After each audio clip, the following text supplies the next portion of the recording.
Hi, I'm Maria Khomutova. I'm 36 years old, 5'2", located in Toronto. And as far as I remember myself, I was always into theater, into literature, into movies, and before I went to theater studio when I was 12 years old.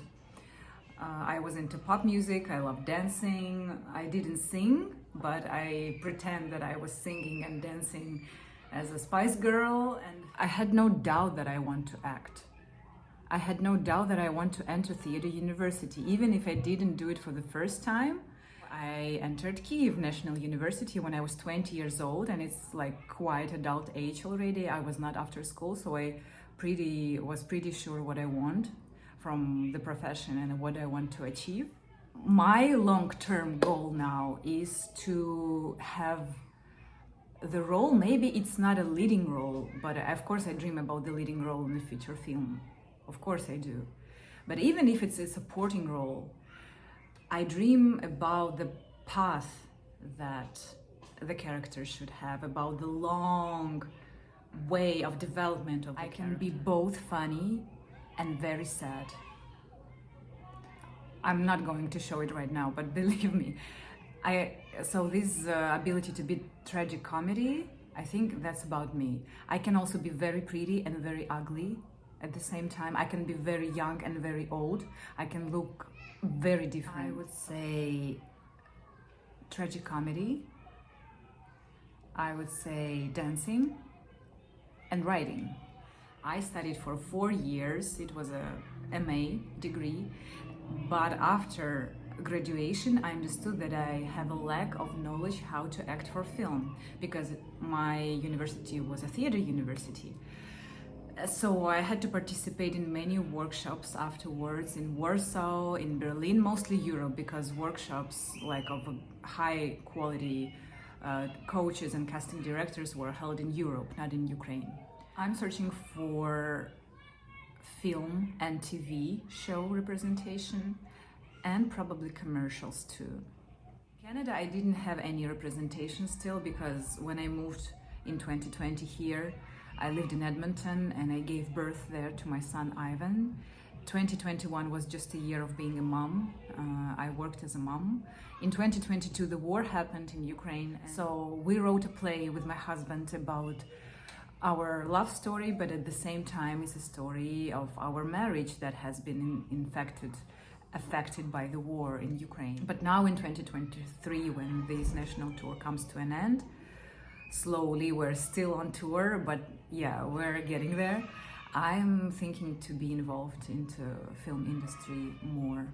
And the more controversial the character is, the more the role can be both funny and tragic. As you know, I'm good at tragic comedy, I guess. Then it's better for me. No, I'm not a part of union still, and I'm working on it right now because I want to figure out if my Ukrainian credits are eligible in Canada. And also I have just one theater show right now that I can apply with to be in union. So I'm working on it right now. Of course I want to be in a union. So the last role that I had in Ukraine was a German-speaking role. I had to learn a lot of monologues and text in German, and I wasn't quite sure about that because I used to study German at school, but I wasn't sure that I'm still speaking it, and it turned out that I do, and I also can act in it, and I was really happy about that. Israeli-Ukrainian co-production that was filmed in Kyiv. It's called The Golem. It's a horror movie.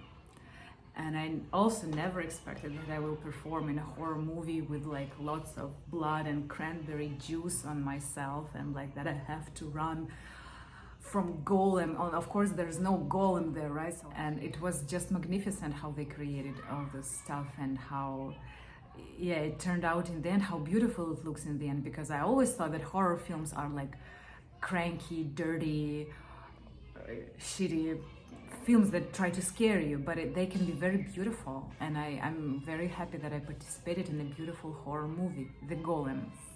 A Ukrainian director, Antonio Lukic's first film, which is called It Was Showering in Manchester. That's his first diploma short film, and I played a teacher there. Teacher who has a romance with her student. Antonio is the proudness of Ukrainian film industry, and I'm so proud to being in his first film, because I felt the nature of his humor and how he creates funny scenes out of tenderness and compassion to his characters, not just because they're stupid, but because they are not well and good enough to live in this brutal life. So I found myself very comfortable in his world. Antonio Lukic, please Google him and remember. I always saw myself on different stages in different cities in Europe, or in different film sets, with different directors who could stretch my abilities as wide as they could, and just to have a lot of experience in different cultures. That was always my dream. I think it's just so important for actor to be able to work with different directors. My only restriction is my PR status, so I don't have a Canadian citizenship yet. I have to live here for 5 years before I get it. So I probably need visa to go to USA. I don't need visa to go to Europe or Ukraine. I have my international passport, but that's the only restriction that I can imagine. Okay, that's an important question. I see the collaboration with an agent as a person who I really trust and who trusts me, who believes in me, like a relationship between friends or even lovers. Yes, I'm not afraid of that words, because I'm sure that acting is not only about business and not only about money. I truly believe in that. So I want to feel trust and trusted. Although I'm a newcomer and I'm a person who is like new to this country and to this industry, I'm ready to learn, and I'm ready to learn more, and I want to become a better actor with better English, improving my accent. Yes, but first of all, I want to really feel that agent loves me and trusts me and says that you can do it, you can prove that you can perform this role, or you can make this challenge. Yes, I'm available for self-tape auditions. I even took a class, 21-day self-tape challenge with Manuel Puro. It was a very cool experience. I can say that I love self-tapes more than being in a room with a director and a casting director. Of course, I like offline, in-room castings more, but I'm absolutely fine to do self-tapes for sure. The last fact about me: these are extensions. These are not my hair. I will remove them in September. It's just summer look, and I really love them. They are amazing, but I can do our show with them, and I look different without them. You will see it in my head shop. Stay tuned.